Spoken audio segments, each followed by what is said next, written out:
A royal expert has spoken out about Meghan Markle's short-lived Spotify podcast, and he definitely wasn't complimentary. Royal expert Dan Wootton has slammed Meghan Markle as every broadcaster's worst nightmare after she was dropped by Spotify.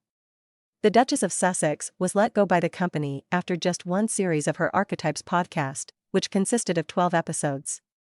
There were reportedly discussions to produce a second series, but it was axed. He said, "It's not as if Spotify didn't try to get things going, they even helped build a studio in the couple's enormous Montecito mansion, of which their contract helped secure their mega mortgage. In exchange, they had Meghan hounding the company's top executives with requests for last-minute changes to her own podcast. In other words, she was every broadcaster's worst nightmare." His comments for Daily Mail come after the Duchess of Sussex was savaged by one of Hollywood's key players over the weekend. Speaking to Semaphore in Cannes, Jeremy Zimmer, the chief executive of the United Talent Agency, said, "Turns out Meghan Markle was not a great audio talent, or necessarily any kind of talent, and, just because you're famous doesn't make you great at something."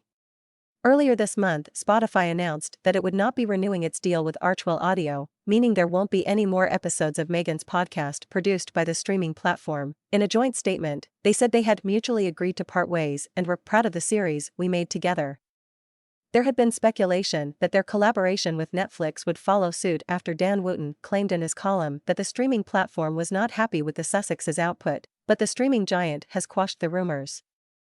A Netflix spokesperson told Entertainment Tonight, "The bond with Archetypes Productions is one we deeply value. Harry Meghan launched as Netflix's most spectacular documentary debut to date. Our exciting journey with them isn't ending anytime soon. We're currently collaborating on numerous projects, including the much-anticipated documentary series Heart of Invictus.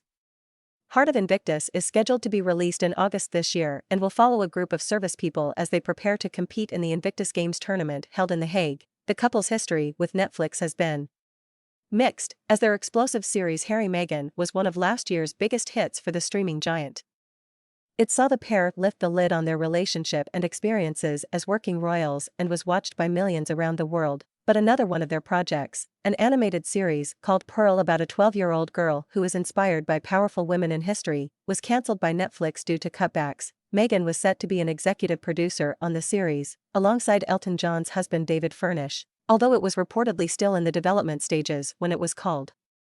At the time, the Duchess said, "Like many girls her age, our heroine Pearl is on a journey of self-discovery as she tries to overcome life's daily challenges.